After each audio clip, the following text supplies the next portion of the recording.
welcome to another episode of Let's Talk Numismatics. My name's Kevin Tyler. And I'm Dan Netling.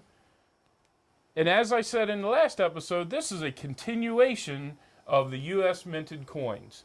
We didn't quite have enough time. It's a lot of information to cover. So in 1 hour, we couldn't possibly cover it all. So we're going to start off with the quarters and work our way up through to the rest of the end with the dollars. So let's get started.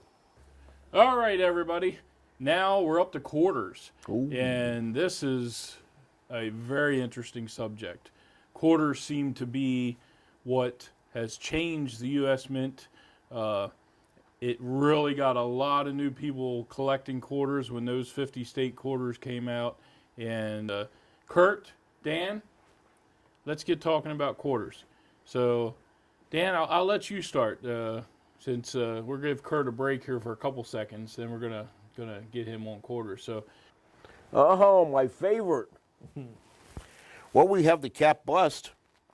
Have a very nice example, 1835. That was the early, the early series, and there's a lot of renewed interest in the early series quarters. okay. I think more people are collecting them now because I think it's been a sleeper for many years, but it's a beautiful design.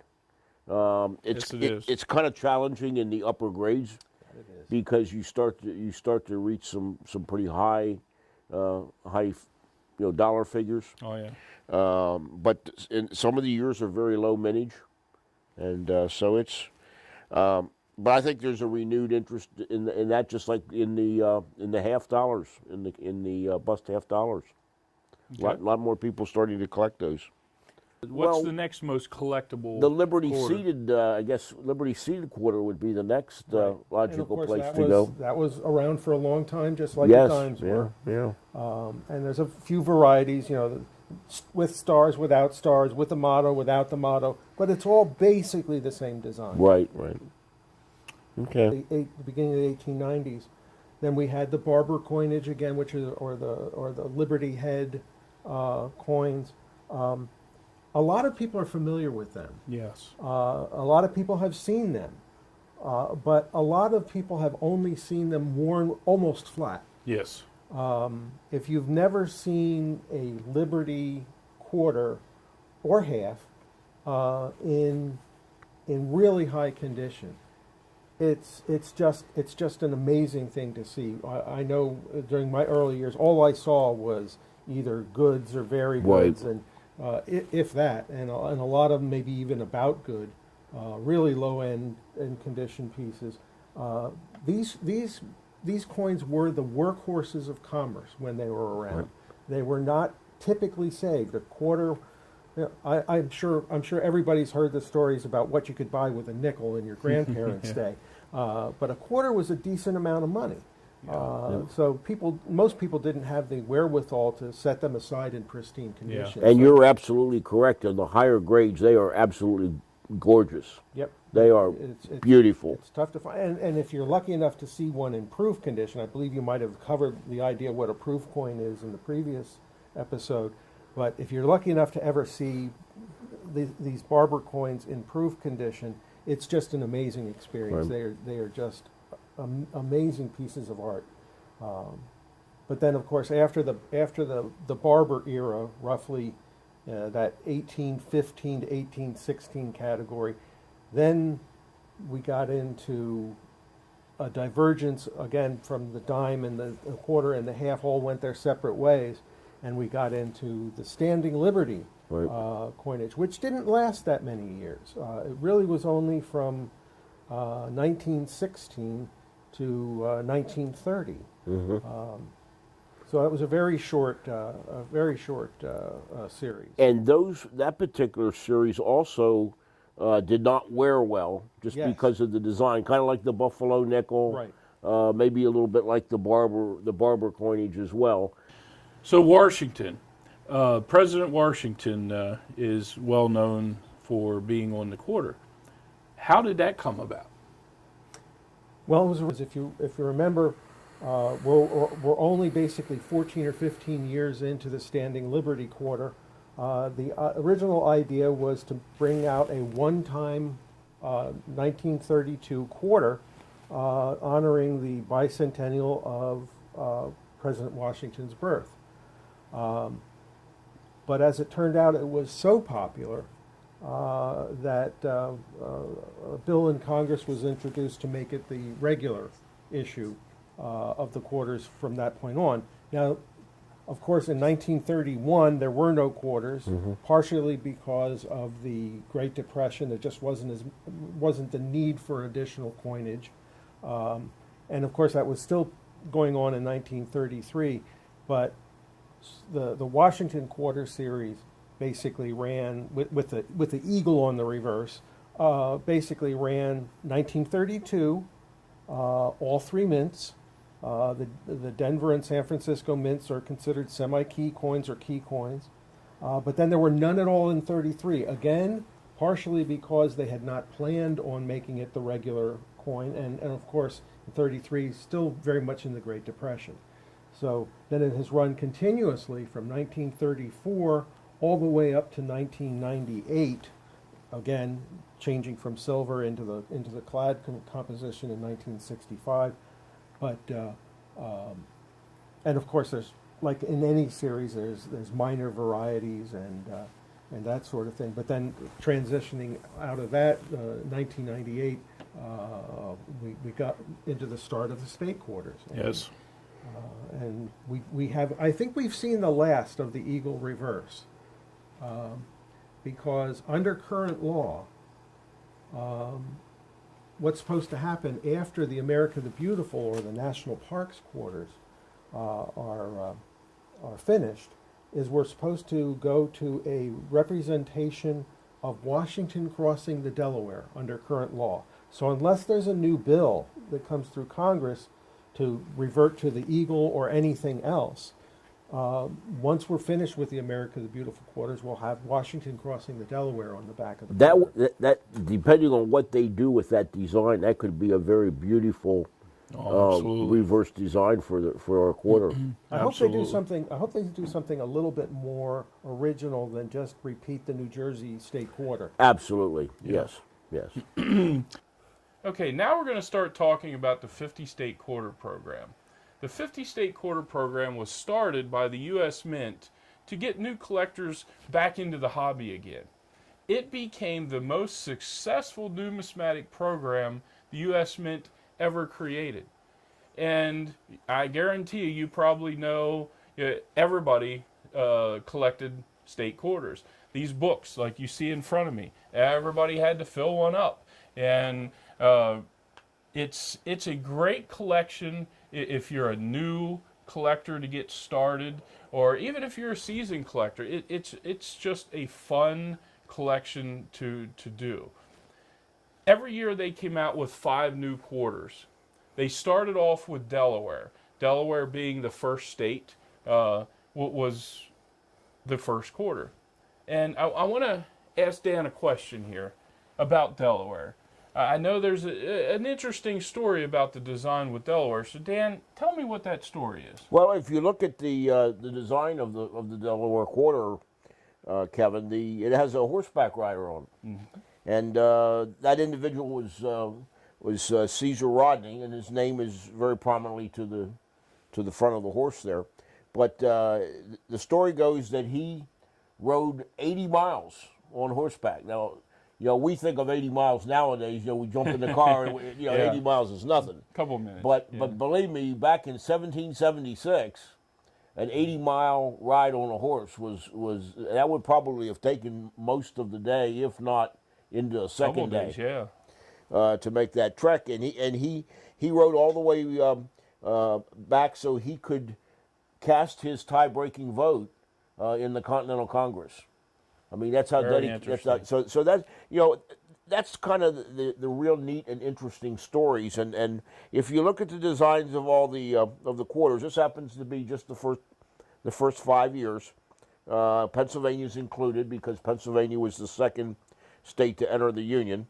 But the designers and the sculptors who made these, again, artists who competed to submit their winning designs, gave a lot of thought to this and came up with some really, really good designs that is very applicable to their particular state. Yeah, and it basically tells you a little bit about the history of that state. Absolutely.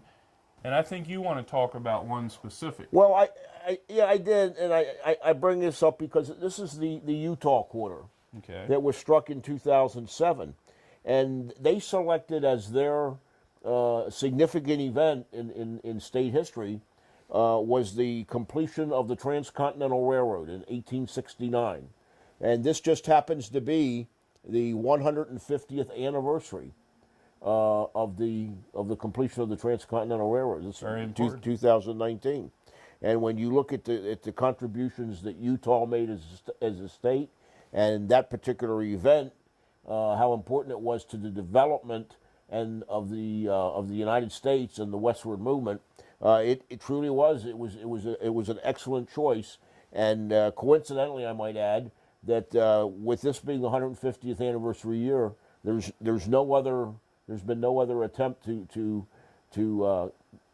commemorate this with any other coins or medals during this 150th anniversary, other than what is depicted on the quarter, and that was done back in 2007.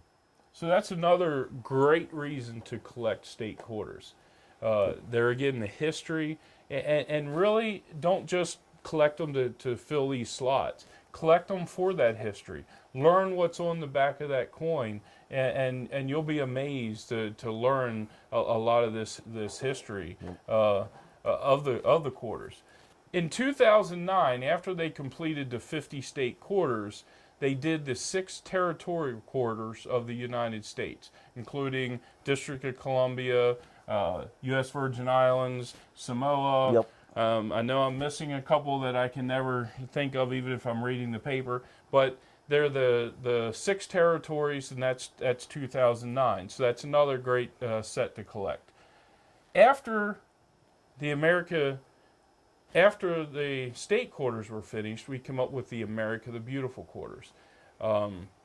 I think they are a beautiful set of quarters.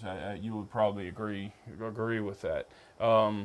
They're doing 5 every year, and these are depicting pretty much all the national parks and historic landmarks or land properties of the United States. And this set, even though I don't have a book in front of me, I'll pop up here on the screen some of these America the Beautiful quarters. But this is another one. This is your current quarters that's out there.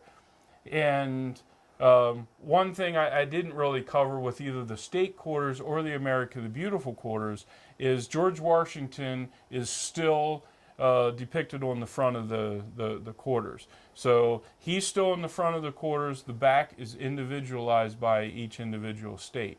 So get out there and collect them. Great way for you to get started as a new collector. And now we're all the way up to half a dollar. $50. Wow. We're moving on. We didn't run out of time yet, so hopefully everybody's still awake and still with us. So which one of you wants to start talking about the old 50-cent piece? Well, let Kurt start talking. You use the right terminology, the old 50-cent piece, because a lot of people may not be aware that they're even being made anymore. They're not being made for circulation. No. Of course, that wasn't always the case. But there are actually very few places you'll ever get a $50 in change. There was a grocery store near Adamstown, Lancaster County, where I used to live, that was famous for giving $50 in change. But that was about the only place I ever heard of. But I assure you, they're still being made. They're primarily being made for the purposes of collectors. That's since about 2003, 2004, somewhere in that area, they stopped making them for circulation. Right. There's more than enough out there for the banking system to circulate them if a store wants to circulate $50, they can do it. Yeah. But most don't. And one of the reasons for that is, in most people's mind, the major thing to use coins for is vending machines, and there's almost no vending machines that use the 50-cent piece. No. But it has a long and storied history in America's commerce. It goes all the way back to the beginning, roughly 1794, right up to the current day, and there's very few years where half dollars were not produced. Unlike a lot of denominations, where there were lots of years where a particular denomination was not produced. It's kind of ironic. In some ways it's a relic of our past. In other ways, it's evidence of continuity from our history until today.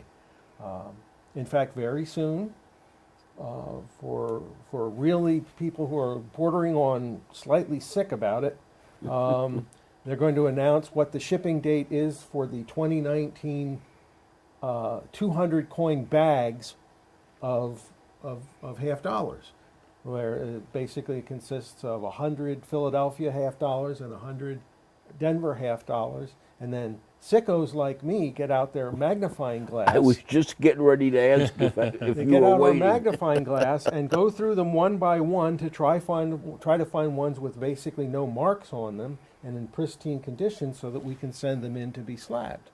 I see. That's how sick it gets. That I admit to that one. So there's a lot of different types of the half dollar through the years. So give us Dan, maybe, you want to touch on a few of these ones in front of you. Yeah, I'll kick it off with this cap bust. Of course, they go back to the early period that we talked about early on in our discussion today. But this is what I mentioned before. But recently the capped bust halves have really enjoyed a renaissance, if you will, among collectors. And there's some very interesting. It's a beautiful coin. Yes. And finding them there's certainly, I think, a larger population of the higher grade mint states available, but they also have some very hefty price tags to go with it. But there's also some nice lower grade ones, and they're very attractive, and it's a very collectible series. So where do we go from there? Well, from there we go to the barber. To the Liberty seeded, Right. Liberty seeded half. So, Kurt, maybe you want to pick it up with the Liberty seeded. Well, again, it's the same basic era, basically from the 1830s up to 1891. Again, the same design, only larger, and in fact, just a little hint, for a few years they actually used that for dollar coins as well. But one thing I wanted to mention about the cap the cap bust half dollars, that is one of the great popular specialties for advanced collectors. If you're at all curious about bust halves, do a Google search for half dollar and then put in the name Overton, Overton, and that book that will come up from that search is one of the great books to have in a numismatic library. All the varieties. I failed to mention that, and I don't even. You know how many varieties there are? Within the cap. Within the cap bust series, or I think it's a 3-digit number, but less than 200. So I think it's somewhere between 150 and 200 varieties. It's pretty high. It's pretty high. Well, in fact, they have a club, a national club called the Bust Half Nut Club, and I think you have to have at least several dozen of the varieties in order to qualify for membership. It's a very exclusive group, and another one of those groups that meets annually at the ANA national conventions. But you talk about dedicated collectors; those bust half nut guys are amazing. Yeah. But after we get through the seeded coins, then of course we go into the barber era, just like any other thing that we've talked about. They keep popping up, don't they? Yeah, they do. And again, these were workhorses of commerce. So many of them are worn flat. Yeah. They were not. half dollar was a fair amount of money. I don't know exactly what a half dollar was worth in terms of hours of labor in the 19 teens, but I know it's a lot more than today. But I remember hearing from my father his first job that he got at Berkshire Knitting Mills in West Reading. In his pay envelope, I don't think it was the entire thing, but in his pay envelope, which I paid him in cash, there was a $50 every payday. But Interesting. Did he save that $50? he saved a good many of them. Did he? Actually, his brother did more of the saving. My dad was more the spender. Ah, But okay. no, he was very proud of his $50 collection, which I inherited a little bit of it. My sister inherited a good deal of it, but it's one of those denominations that's not in use today, but it was really the workhorse of the economy Yeah. for a long time. All the way up through the next series after that, when we went into the new art of the standing, of the walking liberty half, Yep. which is a real classic design. In fact, it was so popular that basically they stole the obverse design for the American Silver Eagle. Yep. That is a 1 ounce silver coin that has been issued from 1986 until today. It's a wonderful design. When you see one in good condition and you look at the various textures in the gown of the Walking Liberty, it's just an amazing design. And of course, like all quarters and $50 through our early history, some sort of eagle is always on the reverse. In fact, that's true up until today, that we still have a heraldic eagle on the back of the Kennedy half. That used to be a requirement for all dimes, quarters, and halves, but of course we got away from that. Well, not for the dimes. It was never for the dimes, but for quarters, halves, and dollars, it was mandated that an eagle be depicted on the reverse. Of course, we got away from that with the state quarters, but it still exists for $50 and dollar coins. And the Kennedy still is out today, but it's not circulated. It's only in proof sets, mint sets, that type Right, of thing, right. specialty Or sets. rolls and bags for us Yeah. sickos. Yep. Yeah, so You going to talk about this now, or do you want to hold? You want to hold no, that? I think I'll just keep that one. No. You can't have this. You can't have this. This is. Well, now that you brought it up, What he's talking about is this is a 1 year coin, a 1918 $50 commemorative $50 commemorating Illinois statehood, and it has a gorgeous effigy of Abraham Lincoln on it. The $50 used to be the main vehicle for commemorative coins. Yes, there was the Isabella quarter and the Washington and Lafayette dollar, but overwhelmingly commemorative coins were all $50 for a long time. Now, since we started the modern commemorative series, we've moved primarily to the silver dollar coin. There's still some commemorative halves as well. But primarily the silver dollar is the king. This is part of the classic series of commemorative $50, and a very, I call it an unappreciated series, because compared to the rarity of some of these, they can be collected quite affordably. Right. Now, I mean, not if you're struggling financially just to get by, but if you got a little bit of a disposable income, putting together a nice set of commemorative $50 is not out of reach. so and that's a good time to remind you. Visit us on harrisburgcoinclub.com and email us. Let us know if there's a subject you want us to cover. If there's a question, we'll do our best to make sure we answer that and maybe cover it on an episode, because we want your input too. So please go on there and give us feedback. And Kurt's still here, so I guess he's not tired of us. I can. Well, you're on either side of me. It's hard to escape. Yeah, well, there- that's why there we you did go. that, so he can't leave. Exactly. But I tell you, I think many of you are starting to see now why Kurt's here, because of his depth of knowledge of our great hobby. And so we're very pleased that he was able to join us today. We're going to wrap things up today with the dollars, talking about silver dollars. And of course, it is a area that enjoys a lot of collector interest. We have our very early dollars that started in 1794, I believe. I believe you're right. And moved right on up in the area. You want to talk about some of the early dollars?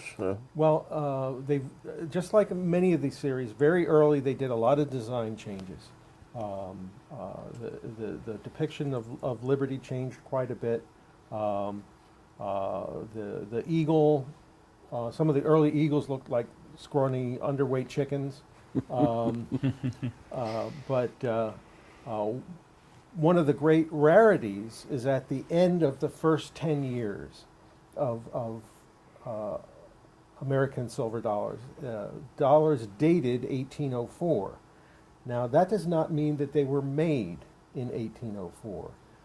It is generally accepted that they were made much later than that and post-dated to 1804. There are a couple of different varieties, and they are one of the great rarities of the hobby. And if you want to get a look at an 1804 dollar, you pretty much either have to be at a very high-end auction or at a national level coin show. The A&A booth always has one of the 1804 dollars and one of the 1913 Liberty nickels. It's that high of a rarity. Or maybe the Smithsonian and, Yes, and the their Smithsonian. and their numismatic collection. You'll absolutely get them at the Smithsonian as well.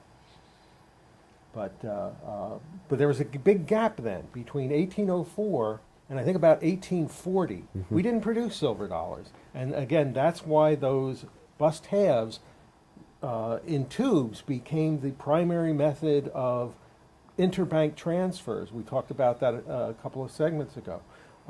But once we got back into the production of silver dollars, and again, there are lots of gaps in the story of the silver dollar, but there was one particular one that was part of an international effort called the trade dollar. Primarily, these were used in commerce with Hong Kong. Hong Kong was obviously at that point still a British colony, and you will find that there are British trade dollars that are exactly the same weight and fineness of U.S. trade dollars. And there were other countries that made similar sized coins that were supposed to be equivalent, but the merchants in Hong Kong, some of them, let's just say, were not very trusting of every coin. So they actually personally tested the coins for weight and gave whatever purity tests that they could. And frequently they would then mark the coin with their little logo, basically a Chinese character. And they'd literally take a little die and hammer it into the coin. And these are called chop marks. It is kind of unusual to find a circulated, a worn trade dollar without chop marks. You will occasionally find uncirculated ones that obviously were put away and not used for their intended purpose without chop marks. It is one of the rare examples in numismatics where a mark put on a coin after minting, or what we call post-mint damage, is not considered a strict detriment to the coin. Now, if it has all kinds of chop marks on it and it obliterates the design, yes, that can negatively affect the value of a coin. But it is no shame to have a chop mark or two on a trade dollar, and they were produced for commerce up to 1877, and I think they were produced a couple of years later for collectors and that sort of thing. But when transitioning out of the trade dollar in 77 to 1878, I think we moved directly into your wheelhouse. with the Morgan. That's correct. In fact, we have a couple. We have a couple samples here, and I'll let you hold this. That happens to be a Carson City, 78 Carson City, and this is an 1878 S. San Francisco. This has not been slabbed, but it's clearly a mint state, and it appears as though it may even have some proof-like surfaces to it. And then this 1882 CC here happens to be an MS64 plus, so that's pretty nice. And then this Carson City here is in its original. This is in its original case, as issued by the GSA and sold by the Mint back in the mid '70s during the Nixon administration. It was marketed as a in a pre-celebration type of move towards our bicentennial. Towards our bicentennial celebration, and of course they sold pretty well. Some of them sold better than others, but this is an MS64 also. It's an 1881.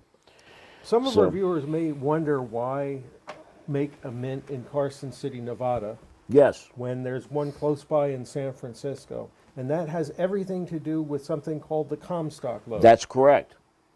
You want to comment on that, or Well, the Comstock lode was a really rich deposit of mostly silver, some gold also, in the mountains surrounding Lake Tahoe, Lake Tahoe region. Some Right. on the California side of the border, some on the Nevada side of the border. But it was so much silver, and a respectable amount of gold. And also San Francisco didn't exactly have a whole bunch of extra capacity to strike more because they're still dealing with gold from the gold rush and silver deposits discovered in California, that there was so much silver that they needed to get coined that they actually created a mint in Carson City, Nevada. The building still stands today, except now it's called the Nevada State Museum. right? But the coining press is still there. Yes, it is. And on special occasions, I understand visitors to the museum can still operate the coining press number one. It's and believe it or not, it almost went to the scrapyard. Yep. They at the 11th hour, it was rescued from the scrappers pile, and it was saved.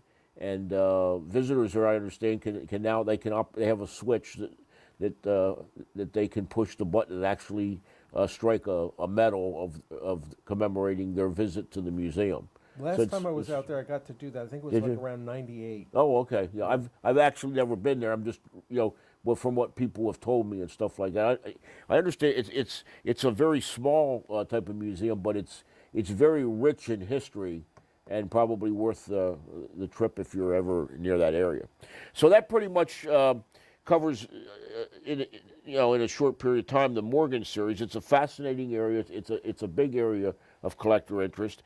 The Morgan series, of course, was followed in 1921 by the peace dollar. There were actually 2 silver dollars struck in 21, I believe. Correct? And you want to comment on that and maybe talk just briefly about the peace dollar Well, one of series? the ironic things about 1921 having 2 different silver dollars, there were extra Morgan dollars struck in 1921, and it's the only Morgan dollars to be struck at the Denver Mint, because the Denver Mint didn't exist during the classic most of the run of the Morgan dollar. But the ironic thing is that most of the 1921 Morgan dollars are not particularly well struck. By contrast, the very early peace dollars that started in 1921 are struck in very deep relief. In fact, starting in 1922, they lowered the relief on them. But it's called the peace dollar because the eagle on the reverse is sitting on a stone with the word peace, and the plans for the peace dollar had been in the works for quite some time. It was basically to commemorate the end of World War I, Right. which were obviously right around the centennial years of all of those sorts of things. Last year In 2018, we had the centennial of the end of World War I. Maybe we can look forward to some commemoration of the beginning of the peace dollar a couple years down the road. That would be a nice thing for the mint to think about doing. All right. Absolutely. Okay. All right. Well, then we went, after the peace dollar series, we went without a silver dollar for a heck of a long time. Last peace dollar, 1935. 35. And then there were no more large dollar coins until the Eisenhower dollar. And that's where you pick it up, Kevin. I can pick it up from there. 1971, we had the Eisenhower dollar, and here's a nice set of the Eisenhower dollars. It went to 1978. It had the bicentennial in the middle of it, the 1976, and there is quite a different a bunch of varieties in there that you can get. The obverse, of course, is President Eisenhower. The reverse, I want to touch on that just for a second, is the Apollo 11, honors the Apollo 11 moon landing. And I bring that up because here we are in 2019, and we have the Apollo 11. This is the anniversary of the Apollo 11 and the 50th anniversary, I believe, right? 50th anniversary of the Apollo 11. And they came out with this commemorative, which is only the second coin that is curved. And it's a beautiful coin. It's an absolutely just stunning coin. It's one of the nicest commemoratives they've come out with for a while. But we have the Eisenhower, and I believe the Eisenhower was the largest size dollar, correct? That they ever, I think so. in size, that they ever produced. So that happens to be my passion. This is how I got started, was the Eisenhower dollar. So, and I'm into dollars. That's why the table seems to be filled with dollars. So as we're moving up through, you can see, and I'm not going to spend a lot of time on this because we are kind of running out of time. So I'm going to jump around a little bit. But we go up through, we have Susan B. Anthony dollars here. Here's a complete set of those in proof condition. Yeah, that's the one that people thought looked too much like the quarter. Yeah, exactly. They made it smaller. We can pull it back here a little bit, and I believe it caused a bunch of issues. Correct? Yeah. It really did because of the quarter being similar size and everything. It really caused a lot of problems. So I guess that's. So then they decided that the best way to deal with that was to change the color of it. And we're not sure if that really worked out the greatest, but excuse me, we went into the presidential dollars, and this just happens to be one of the sets that you got. They came out every year with, I guess, 6 of the presidents, and it's a beautiful set. It really is, but the gold. I'm not sure if it really took on as a major collectible, but I know now a lot of our youth and stuff in our club are collecting them, and they're having a fun time doing it. So then we move up. Then they started Sacagawea, which I believe they changed. They don't like us necessarily saying the Native American dollar now, but these are still being produced, and there again, not so much for circulation. Not for circulation. There again, they like putting everything in the proof and mint sets. But you guys, you want to talk anything about them, or just move on? For the first, I guess that would be 9 years, from 2000 to 2008. They had a constant reverse, but since 2010, actually since 2009, there's a different reverse every year. And this one, this year in 2019, they're honoring the contribution of Native Americans to the space and Apollo program, also part of the 50-year anniversary.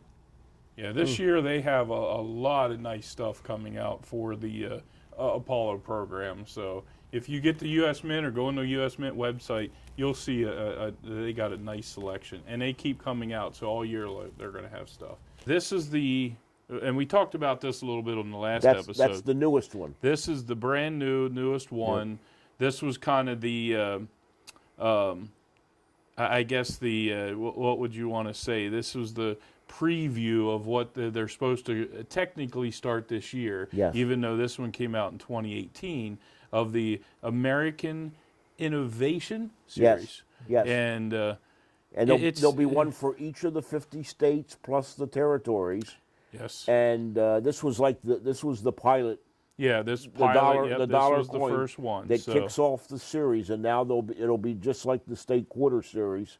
Except this will be the dollar program. Yeah. We're going to have 4 states a year on this one starting this year. 4. I think it's 4 this year. It may increase to 5 at some point. And there again, probably not. It's not going to be circulated because probably not. Yeah, no. I mean, none of these that we're talking about really they're not circulated dollars. They're more collectible, commemorative. Actually, it's a little tough to find the small dollars in circulation anywhere unless it's a town that, and there are towns that use them for their public transit systems. For example, in Southern California, on the Caltrans system, if you put in too much money into the machine, the change you'll get back in dollars will not be $1 bills; they'll be dollar coins. Yes. Yep. Yes, absolutely. And then that kind of leads me to the end of our time here, and these are the American Silver Eagles. They're again a highly collectible coin. It's for the collector. It's not a circulated coin. They come out every year in several different mint marks and strikes. And the American Silver Eagle dollar. It's a $1 denomination, and but it's an ounce. It's a pure 1 ounce 999 silver coin. And in case our audience hasn't picked up on this yet, this is one of your real passions, is collecting Silver Eagles. I love Silver Eagles. They're a beautiful coin. They have again a history of really that dates back all the way into the 1700s and kind of combined into this coin. And it's if you're a collector, I mean. Whether you're collecting dollars or you're collecting a little bit of everything, this is a great coin to add to your collection. And there again, like I said, there's a lot of types, a lot of different things that the mint likes to come out with to entice you to collect coins. And, all right, now that we went over some of the dollar coins. And I apologize for going over them so fast. We're kind of running out of time, and we could do a whole episode, which we may, on dollar coins. But I do want to touch back on a specific coin back in history a little bit, and that's the 1804 silver dollar. It's a rare silver dollar. It only came out in certain commemorative proof sets, and I want to have Dan tell you a little bit more about that. So, Dan, elaborate more on the history of that 1804 and what went on there. Sure, I'd be glad to, Kevin. And as you said, the interesting thing is that there are a lot of interesting stories to be had, and oftentimes, you get so involved and there's so much stuff to talk about that there's not enough time. Exactly. The 1804 silver dollar is certainly another example of that. It's probably one of the great rarities in American numismatic history, and it came about as it was first struck for presentation, like in proof sets, particularly for foreign dignitaries and heads of state, and it was popular to do that, and then around beginning in 1859, it became popular that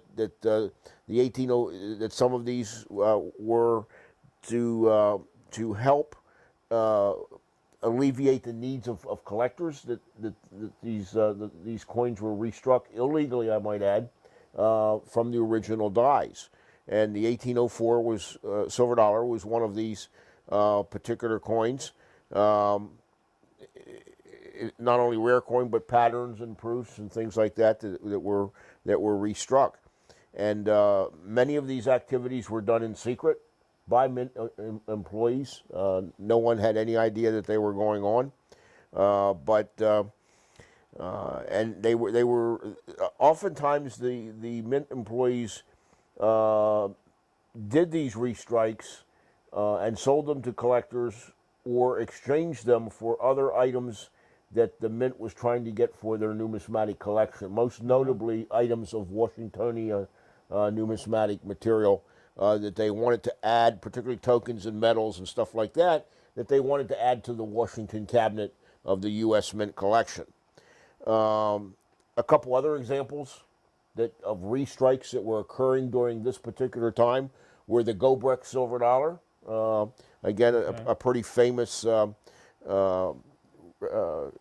that there were restrikes made. Beautiful design, and the restrikes were done from the original dies.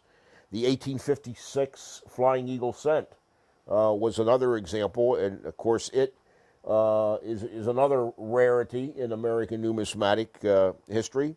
And it's estimated that about 2,000 restrikes were done of the 1856. A little bit, but unlike the originals of the 56 that were struck, these were all struck in proof condition with a proof finish. So again, creating at that particular time a rarity, a modern day rarity at the time. It's estimated that approximately 10,000 restrikes may have been done illegally at various times throughout this period by mint employees. And people often ask, now how could that happen? I mean, how, the mint had, how could that happen with these dies and stuff? And the mint accountability, while it may have at times been good, it probably at other times may not have been as good. But as a result of this,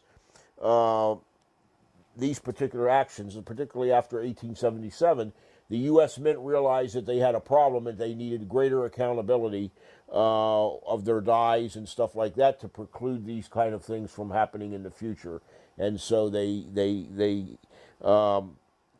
dies that were not needed and were not going to be used for official type of purposes that the Mint needed them for were after that pretty much were destroyed.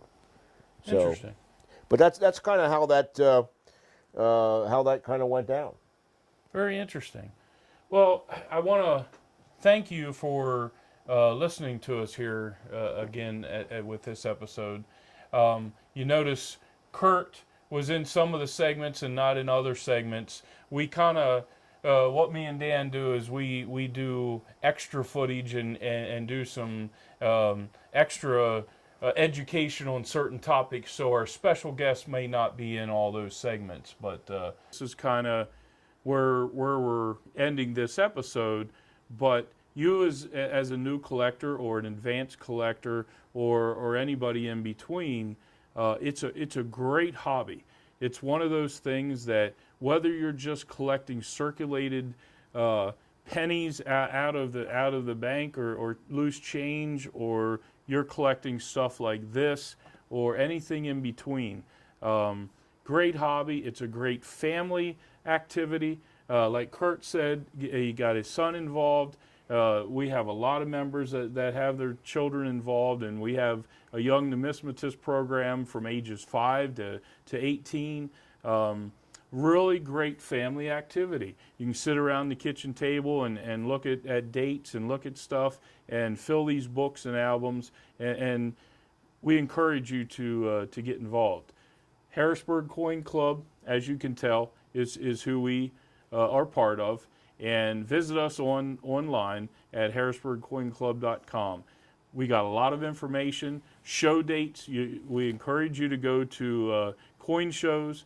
We have all the neighboring coin shows in this area. We have a link to CoinZip, which has every coin show pretty much in the United States. So we encourage you to go on that, visit CoinZip. They have a lot of information, a lot of details of all kinds of stuff, auctions. So we hope that you got a lot of information out of this episode. Coins are very, very detailed. So it's hard to sit here and talk about every detail of every coin that's ever been minted. We'd have to have a 10-hour show. And That probably wouldn't do it. unfortunately, I don't think that would go well. That's So why we have multiple episodes. that's why we That's right. keep breaking this down. And we again encourage you to send us your feedback. Let us know what we need to do. Dan, Kurt, thanks for being on the episode again with me. No problem. And we look forward to seeing you again next time. I want to take this opportunity to thank Kurt Thanks for asking me to for be being here Yeah. today and being part of our presentation. Absolutely. And we'll see you next time. Yeah.